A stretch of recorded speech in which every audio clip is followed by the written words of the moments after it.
Boy, t'es sûr que tu vas avoir assez de bras? C'est là qu'on voit qu'on vieillit, hein? Non, non, là, c'est parfait, par exemple. C'est pas confortable, mais c'est parfait.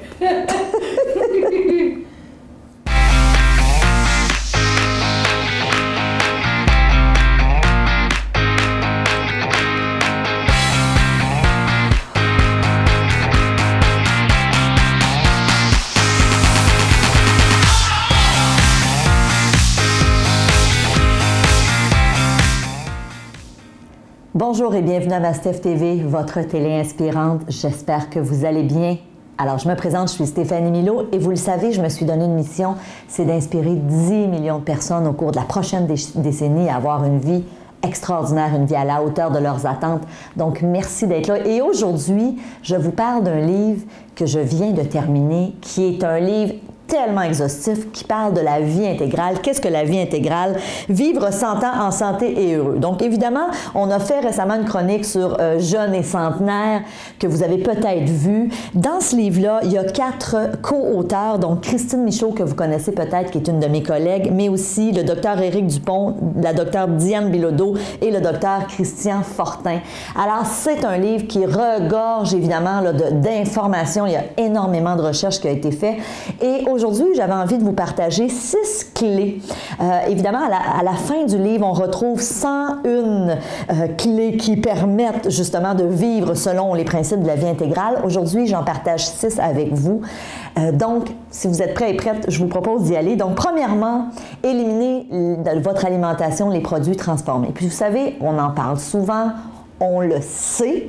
Maintenant, est-ce qu'on le fait? T'sais, moi, je suis la première à être très conscientisée à l'alimentation, mais il y a encore des fois où je mange, puis encore des fois, trop souvent, je mange encore des aliments transformés. Donc, évidemment, petit conseil super simple que j'enseigne, entre autres dans mon livre à jeunir, quand vous allez à l'épicerie, on devrait toujours, idéalement, faire notre épicerie seulement en faisant le tour. Et quand on y pense, hein, quand vous allez à l'épicerie, la plupart des épiceries sont faites comme ça. Vous entrez et autour, vous avez quoi? Les fruits et légumes qui commencent, ensuite les produits laitiers, la boulangerie. Et au centre, quand on va dans les allées du centre, c'est là qu'on trouve les chips, les biscuits, tous ces produits transformés qui, évidemment, sont super nocifs pour notre santé. Donc, évidemment, j'ai envie de vous dire, cette clé-là, l'idée, c'est simplement de se poser la question, comment je peux diminuer? Hein? Comment je peux diminuer ma consommation de produits transformés? Deuxième clé, contrôlez votre consommation d'alcool. Alors, évidemment, prendre un verre de vin, à la limite, même par jour, il y a des études qui viennent corroborer que c'est bon pour la santé, mais évidemment, si on tombe dans des excès, c'est là que ça devient nocif et évidemment, c'est là que ça nous amène à avoir un paquet de maladies. Donc, quelqu'un qui boirait, par exemple, une bouteille de vin par jour ou même une demi-bouteille de vin par jour, c'est beaucoup trop. Donc, faites attention à votre consommation d'alcool et vous le savez, hein, ça peut être facile de déroger de cette règle-là. Troisième clé, mesurez votre tour de taille au lieu de compter vos calories. Puis je trouvais ça intéressant parce que, évidemment, au niveau des gens qui veulent perdre du poids, il y a tellement de diètes. On sait aujourd'hui souvent que les diètes, ça ne fonctionne pas. On doit avoir un mode de vie sain. Ça doit devenir un nouveau mode de vie quand on veut atteindre notre poids santé. Et ce que les auteurs de ce livre-là disent, c'est arrête de compter tes calories, calcule plutôt ton tour de taille parce qu'on le sait que beaucoup de maladies sont dues à un surpoids et à un tour de taille trop grand. Quatrième clé, soyez actif au moins 30 minutes par jour. On ne le dira jamais assez. Je ne vous apprends rien aujourd'hui. C'est sûr que vous n'êtes pas en train de vous dire « Oh my God, on est ailleurs aujourd'hui avec Stéphanie. Mon Dieu, qu'on apprend quelque chose de nouveau. » Non, non, je le sais que je ne vous apprends rien. Puis je sais que souvent, je vais vous dire ça. C'est important de bouger, mais c'est la réalité. Toutes les études le disent, c'est un minimum 30 minutes par jour. Puis quand on dit 30 minutes, t'es pas obligé de courir un marathon. Ça peut être juste d'aller faire une marche à l'extérieur rapide. Aujourd'hui même, je viens de m'acheter, on l'a commandé, je ne l'ai pas encore reçu. Je me suis acheté ces nouveaux bureaux. Je ne sais pas si c'est nouveau, mais en tout cas, moi, je viens de découvrir ça il n'y a pas longtemps.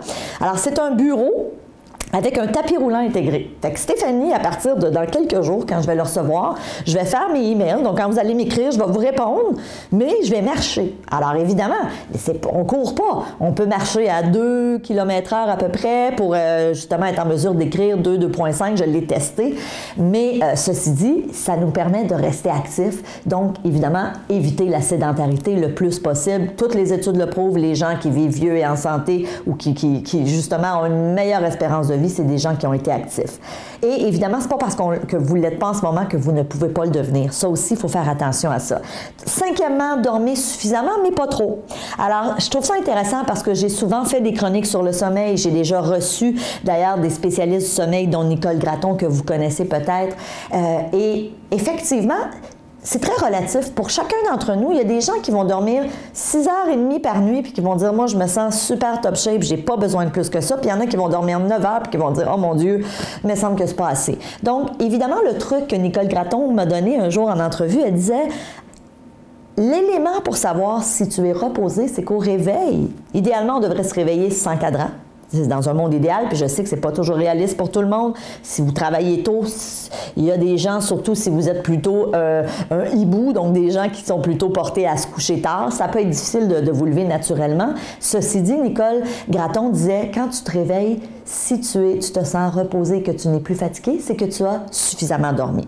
Donc, bonne indication. Puis évidemment, il n'y a pas nécessairement de chiffre précis. C'est pas nécessairement 8 heures ou 7 heures. Ça peut varier. Alors, il y a ce qu'on appelle des gros dormeurs et des petits dormeurs, puis il y a des dormeurs moyens. Donc, évidemment, il faut apprendre à vous connaître et dormir le temps nécessaire pour vous. Et la 6e clé, développer votre résilience au stress. Le stress est le mal de notre vie actuellement, c'est le mal du siècle. On sait que le stress est vraiment à l'origine de plusieurs épuisements professionnels, de gens qui font des dépressions. On est dans une vie où on est tellement sollicité aujourd'hui. Ne serait-ce qu'avec nos téléphones intelligents où maintenant on est rejoignable tout le temps, où on reçoit des textos, des emails sur notre téléphone. Donc vraiment, tu sais, quand tu réponds pas rapidement, les gens ils sont inquiets ou ils s'attendent à ce que tu leur répondes rapidement. Donc ça aussi, c'est à vous à mettre vos limites et à dire, OK, qu'est-ce que je peux faire moi pour apprendre à gérer mon stress? Puis évidemment, je pourrais vous donner 1001 trucs pour gérer votre stress, mais j'ai envie de vous dire, c'est à vous de découvrir qu'est-ce qui est bon pour vous. Parce que je peux bien vous dire, regarde, va faire du yoga, ça va te déstresser. Peut-être que toi, ça va te stresser. Moi, mon mari, si je l'envoie faire du yoga, je peux vous jurer une chose, il sort de là plus stressé que quand il est rentré. Ça, c'est clair, net et précis, parce que c'est pas lui. Lui, pour aller se déstresser, il va faire du ski, il va faire des activités intenses physiquement. Donc, chacun a nos façons. Moi, pour me relaxer, juste lire un bon livre, et pour moi, ça me relaxe. Prendre un bain, lire un livre. Et souvent, c'est des petites choses simples. Donc, il faut apprendre à se connaître.